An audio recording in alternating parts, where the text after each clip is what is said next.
Di tengah hiruk-pikuk kehidupan kita sehari-hari, di tengah kegiatan-kegiatan kita, mungkin kita tidak sadar bahwa ada saudara-saudara kita, orang-orang Indonesia yang saat ini masih terdampar di negeri orang. Mereka adalah orang-orang yang tidak bisa kembali ke Indonesia karena peristiwa 1965.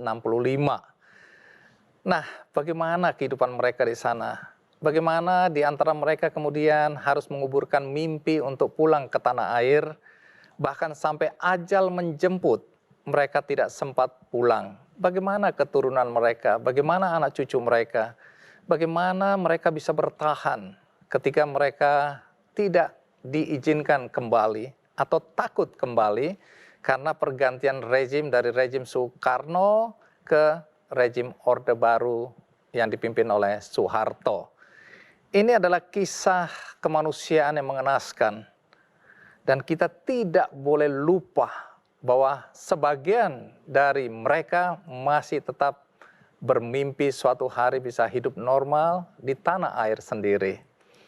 Kisah ini kemudian diangkat dalam film dokumenter yang dibuat oleh Lola Amaria dan Gilang Santoso. Sudah ada bersama saya Lola dan Gilang. Apa kabar Lola, Gilang? Baik, Bang Andi. Sehat, Mas.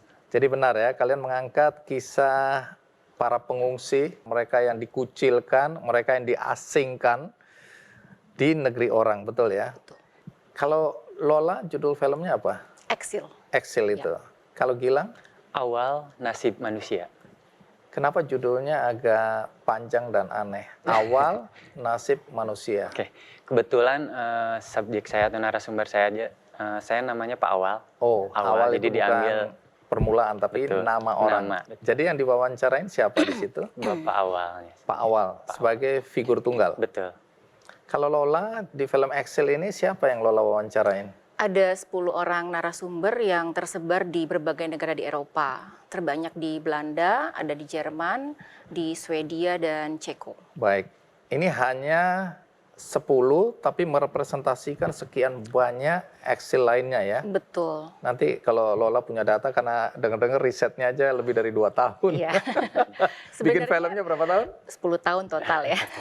Oke, jadi waktu itu saya masih kanak-kanak waktu Lola bikin filmnya atau memulai. Iya, saya masih muda beli ya.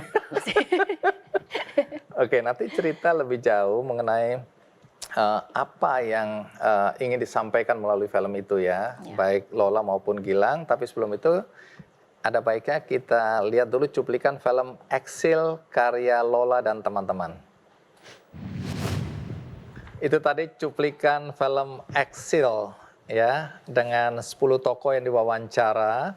Dan nanti kita akan dengarkan cerita dari Lola, siapa saja tokoh yang diwawancarai dan mengapa tokoh itu yang dipilih.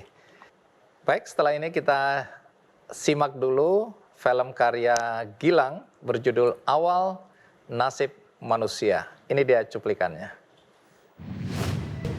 Mulai dari Gilang dulu nih. Gilang, ini menarik sekali karena selain filmnya mengangkat sejarah kelam bangsa Indonesia, tapi filmnya digarap oleh anak muda, ya, generasi muda Lola dan Gilang. Padahal banyak orang bilang generasi muda kita sudah nggak peduli pada sejarah bangsa kita sendiri. Tapi Gilang dan Lola justru membuat sebuah film sejarah, walaupun itu sejarah kelam ya. Nah, alasannya apa, Gilang? Dari mana gagasan ini muncul sehingga kamu membuat film dokumenter ini? Oke, saya tahu Pak Awal itu dari temu komunitas film di Batu Raden pada saat itu. Pada saat itu saya mendengar, saya nguping kalau teman saya di sebelah ngobrol tentang Bapak gitu, tentang Pak Awal gitu akhirnya. Karena memang pada dasarnya saya sudah tertarik dengan sejarah gitu, dengan kemanusiaan, hal-hal seperti itu gitu. Setelah selesai obrolan saya samperin, saya gali gitu apa, nah lalu saya minta kontaknya gitu, gimana boleh nggak saya ketemu, dikasih, akhirnya saya kontak langsung ketemu ibu ya, dari situ sih awalnya. Kenapa akhirnya tertarik untuk membuat film Pak Awal ya karena tadi awalnya saya suka sejarah gitu. Oke, bermula dari isu-isu kemanusiaan lah seperti itu. Oke, sejarah dan kemanusiaan ya, itu yang mendorong kamu untuk membuat film dokumenter ini. Baik, kalau Lola, apa alasannya? Alasannya adalah karena ketakutan yang begitu kuat. Di generasi saya, ketika saya sekolah dari SD, SMP, SMA, itu kan selalu ada brainwash film, buku dilarang, kemudian hanya satu sisi yang diberikan saat kami sekolah dulu. Kemudian kita nggak pernah dikasih tahu sisi sebelahnya. Jadi ini sejarah versi Orde Baru lah. Betul, Oke. ya masih hafal sampai sekarang luar kepala. Darah itu merah jenderal itu masih sampai sekarang tuh lekat sekali gitu. Sementara sisi sebelahnya nggak pernah dikasih tahu. Kita begitu takut, semua takut akan hal yang sebelahnya. Ketika saya berkesempatan ke luar negeri, kebetulan memang dengar ada eksil dan ketemu beberapa di antara mereka. Nah, kemudian memberanikan dirilah untuk punya konsep membuat dokumenter tentang mereka.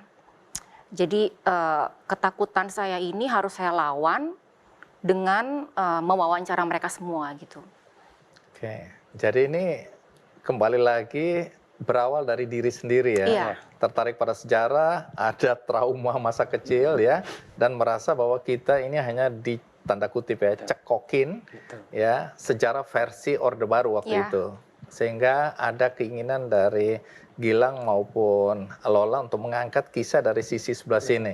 Ini kan ketakutan ya, ini sesuatu sisi gelap. Dulu orang takut sekali. Saya ya, juga takut sampai sekarang. sampai hari ini. Oke, nanti cerita ya, kita rehat sejenak. Saya akan segera kembali. Apa yang pengen diangkat Bu, menurut saya label terhadap Bapak gitu tentang kirinya itu tidak tepat itu label gitu. Karena bagi saya orang-orang seperti Bapak itu malah orang-orang yang sangat Pancasilais.